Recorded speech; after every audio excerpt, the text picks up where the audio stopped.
The Killers by Ernest Hemingway. The door of Henry's lunchroom opened and two men came in.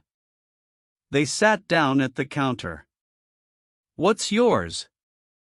George asked them. "I don't know," one of the men said. "What do you want to eat, Al?"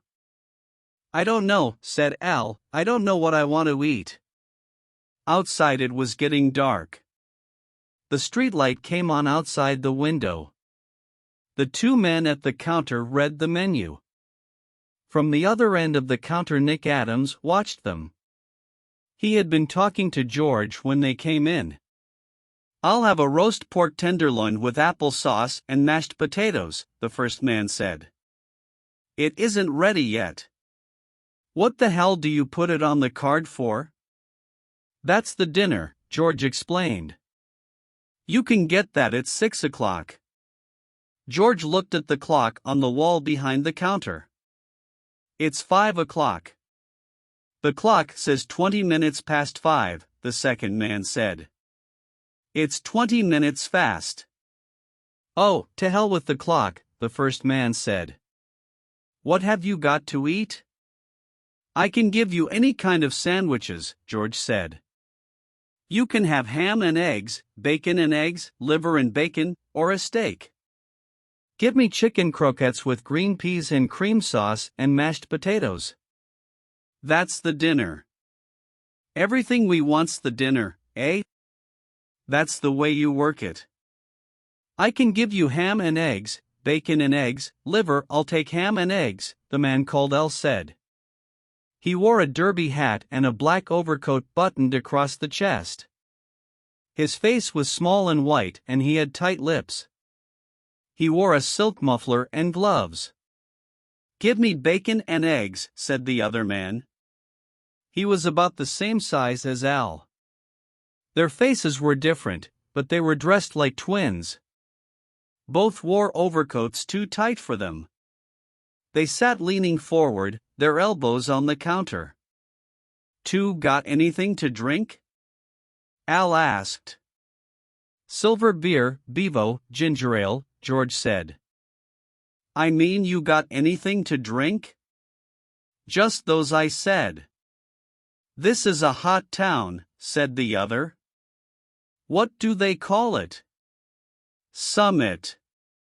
"Ever hear of it?" Al asked his friend.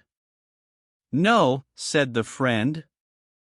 "What do they do here nights?" Al asked. "They eat the dinner," his friend said. "They all come here and eat the big dinner." "That's right," George said. "So you think that's right?" Al asked George. "Sure. You're a pretty bright boy, aren't you?" "Sure," said George. "Well, you're not," said the other little man. "Is he, Al?" "He's dumb," said Al. He turned to Nick. "What's your name?" "Adams." "Another bright boy," Al said. "Ain't he a bright boy, Max?" "The town's full of bright boys," Max said. George put the two platters, one of ham and eggs, the other of bacon and eggs, on the counter. He set down two side dishes of fried potatoes and closed the wicket into the kitchen. "Which is yours?" he asked Al. "Don't you remember?" "Ham and eggs." "Just a bright boy," Max said. He leaned forward and took the ham and eggs. Both men ate with their gloves on. George watched them eat. "What are you looking at?" Max looked at George. "Nothing." "Three the hell you were." "You were looking at me." "Maybe the boy meant it for a joke, Max," Al said. George laughed. "You don't have to laugh," Max said to him. "You don't have to laugh at all, see?" "All right," said George. "So he thinks it's all right." Max turned to Al. "He thinks it's all right." That's a good one. Oh, he's a thinker, Al said. They went on eating. What's the bright boy's name down the counter? Al asked Max. Hey, bright boy, Max said to Nick. You go around on the other side of the counter with your boyfriend. What's the idea? Nick asked. There isn't any idea. You better go around, bright boy, Al said. Nick went around behind the counter. What's the idea? George asked. None of your damned business, Al said. Who's out in the kitchen? The nigger. What do you mean the nigger? The nigger that cooks. Tell him to come in. What's the idea? Tell him to come in. Where do you think you are? We know damn well where we are, the man called Max said. Do we look silly? You talk silly, one said to him. What the hell do you argue with this kid for? Listen, he said to George, tell the nigger to come out here. What are you going to do to him? Nothing. Use your head, bright boy. What would we do to a nigger? George opened the slit that opened back into the kitchen. Sam, he called. Come in here a minute. For the door to the kitchen opened and the nigger came in. What was it? He asked. The two men at the counter took a look at him. All right, nigger. You stand right there, Al said. Sam, the nigger, standing in his apron, looked at the two men sitting at the counter. Yes, sir, he said. Al got down from his stool. I'm going back to the kitchen with the nigger and bright boy, he said. Go on back to the kitchen, nigger. You go with him, bright boy. The little man walked after Nick and Sam, the cook, back into the kitchen. The door shut after them. The man called Max sat at the counter opposite George. He didn't look at George but looked in the mirror that ran along back of the counter. Henry's had been made over from a saloon into a lunch counter. Well, bright boy, Max said, looking into the mirror, why don't you say something? What's it all about? Hey, Al, Max called, bright boy wants to know what it's all about. Why don't you tell him? Al's voice came from the kitchen. What do you think it's all about? I don't know. What do you think? Max looked into the mirror all the time he was talking. I wouldn't say. Hey, Al, bright boy says he wouldn't say what he thinks it's all about. I can hear you, all right, Al said from the kitchen. He had propped open the slit that dishes passed through into the kitchen with a catsup bottle. Listen, bright boy, he said from the kitchen to George. Stand a little further along the bar. You move a little to the left, Max. He was like a photographer arranging for a group picture. Talk to me, bright boy, Max said. What do you think's going to happen? George did not say anything. I'll tell you, Max said. We're going to kill a Swede. Do you know a big Swede named Ole Andreson? Yes. He comes here to eat every night, don't he? Sometimes he comes here. He comes here at 6 o'clock, don't he? 5 if he comes. We know all that, bright boy, Max said. Talk about something else. Ever go to the movies? Once in a while. You ought to go to the movies more. The movies are fine for a bright boy like you. What are you going to kill Ole Andreson for? What did he ever do to you? He never had a chance to do anything to us. He never even seen us. And he's only going to see us once, Al said from the kitchen. What are you going to kill him for, then? George asked. We're killing him for a friend. Just to oblige a friend, bright boy. Shut up, said Al from the kitchen. You talk too goddamn much. Well, I got to keep bright boy amused. Don't I, bright boy? You talk too damn much, Al said.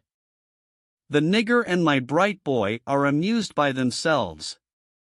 I got them tied up like a couple of girlfriends in the convent. I suppose you were in a convent. You never know. You were in a kosher convent. That's where you were. George looked up at the clock. If anybody comes in, you tell them the cook is off, and if they keep after it, you tell them you'll go back and cook yourself. Do you get that, bright boy? All right, George said. What you going to do with us afterward? That'll depend, Max said. That's one of those things you never know at the time. George looked up at the dock.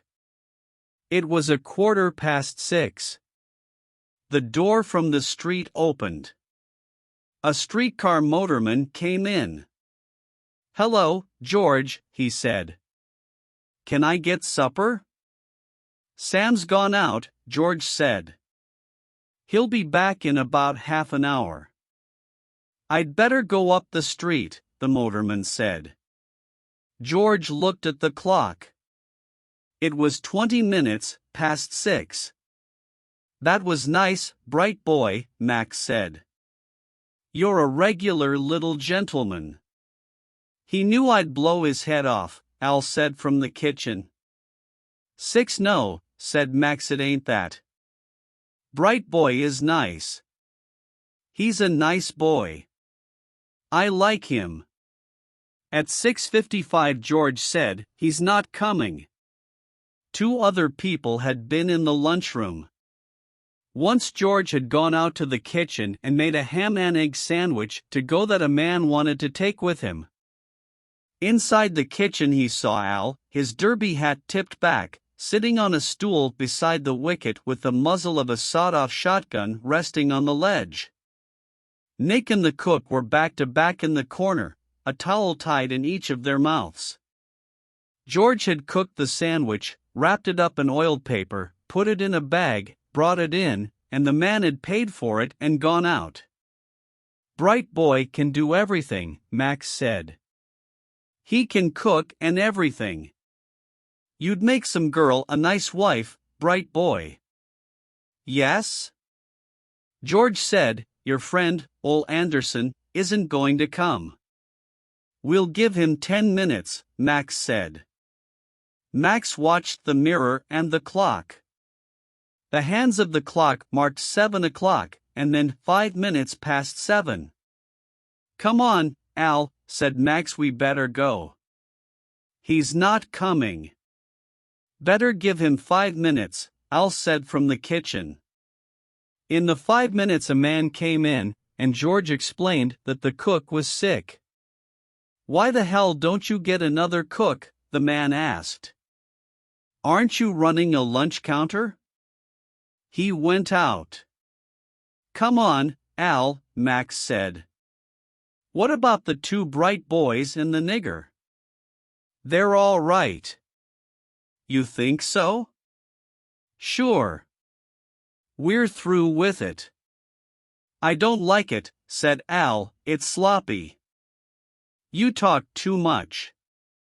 Oh, what the hell, said Max, we got to keep amused, haven't we? You talk too much, all the same, Al said. He came out from the kitchen. The cut-off barrels of the shotgun made a slight bulge under the waist of his too tight-fitting overcoat. He straightened his coat with his gloved hands. So long, bright boy, he said to George. You got a lot of luck. That's the truth, Max said. You ought to play the races, bright boy. 7. The two of them went out the door. George watched them, through the window, pass under the arclight and across the street. In their tight overcoats and derby hats, they looked like a vaudeville team. George went back through the swinging door into the kitchen and untied Nick and the cook. I don't want any more of that, said Sam, the cook. I don't want any more of that. Nick stood up. He had never had a towel in his mouth before. Say, he said. What the hell? He was trying to swagger it off. They were going to kill Ole Andreson, George said.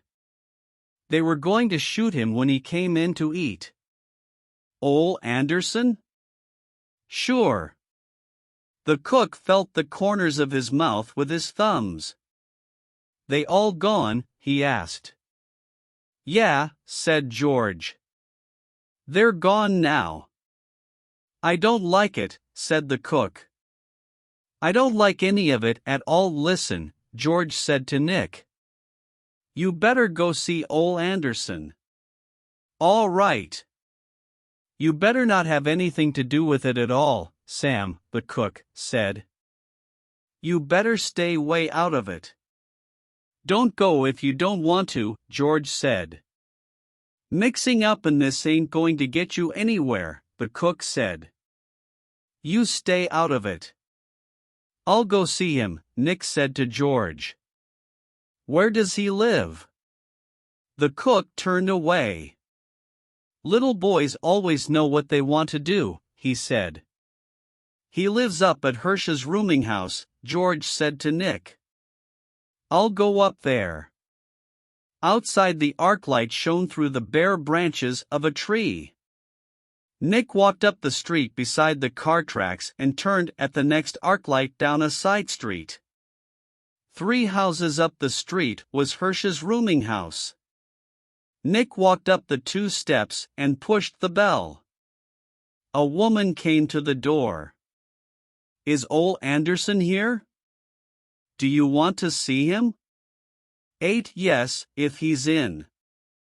Nick followed the woman up a flight of stairs and back to the end of a corridor. She knocked on the door. Who is it? It's somebody to see you, Mr. Anderson, the woman said. It's Nick Adams. Come in. Nick opened the door and went into the room. Ole Andreson was lying on the bed with all his clothes on. He had been a heavyweight prizefighter and he was too long for the bed. He lay with his head on 2 pillows. He did not look at Nick. What was it? He asked. I was up at Henry's, Nick said, and 2 fellows came in and tied up me and the cook, and they said they were going to kill you. It sounded silly when he said it. Ole Andreson said nothing. They put us out in the kitchen, Nick went on. They were going to shoot you when you came in to supper. Ole Andreson looked at the wall and did not say anything. George thought I'd better come and tell you about it. There isn't anything I can do about it, Ole Andreson said. I'll tell you what they were like. I don't want to know what they were like, Ole Andreson said. He looked at the wall. Thanks for coming to tell me about it. That's all right. Nick looked at the big man lying on the bed. Don't you want me to go and see the police? No, Ole Andreson said. That wouldn't do any good. Isn't there something I could do? 9. No. There ain't anything to do. Maybe it was just a bluff. No. It ain't just a bluff. Ole Andreson rolled over toward the wall. The only thing is, he said, talking toward the wall, I just can't make up my mind to go out. I've been here all day. Couldn't you get out of town? No, Ole Andreson said. I'm through with all that running around. He looked at the wall. There ain't anything to do now. Couldn't you fix it up some way? No. I got in wrong. He talked in the same flat voice. There ain't anything to do. After a while I'll make up my mind to go out. I better go back and see George, Nick said. So long, said Ole Andreson. He did not look toward Nick. Thanks for coming around. Nick went out. As he shut the door he saw Ole Andreson with all his clothes on, lying on the bed looking at the wall. He's been in his room all day, the landlady said downstairs. I guess he don't feel well. I said to him, Mr. Anderson, you ought to go out and take a walk on a nice fall day like this, but he didn't feel like it. He doesn't want to go out. I'm sorry he don't feel well, the woman said. He's an awfully nice man. He was in the ring, you know. I know it. You'd never know it except from the way his face is, the woman said. They stood talking just inside the street door. He's just as gentle. Well, good night, Mrs. Hirsch, Nick said. I'm not Mrs. Hirsch, the woman said. She owns the place. I just look after it for her. I'm Mrs. Bell. Well, good night, Mrs. Bell, Nick said. Good night, the woman said. Nick walked up the dark street to the corner under the arc light, and then along the car tracks to Henry's eating house. George was inside, back of the counter. Did you see Ole? Yes, said Nick. He's in his room and he won't go out. The cook opened the door from the kitchen when he heard Nick's voice. I don't even listen to it, he said, and shut the door. Did you tell him about it? George asked.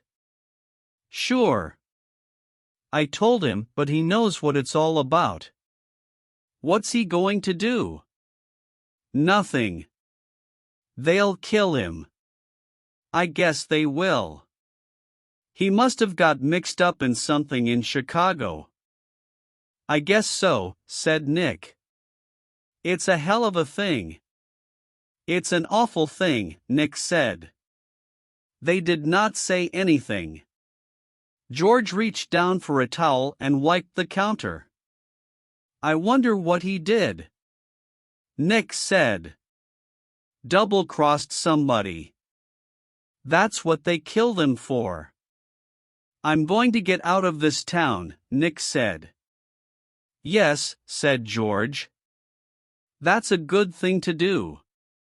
I can't stand to think about him waiting in the room and knowing he's going to get it. It's too damned awful. Well, said George, you better not think about it.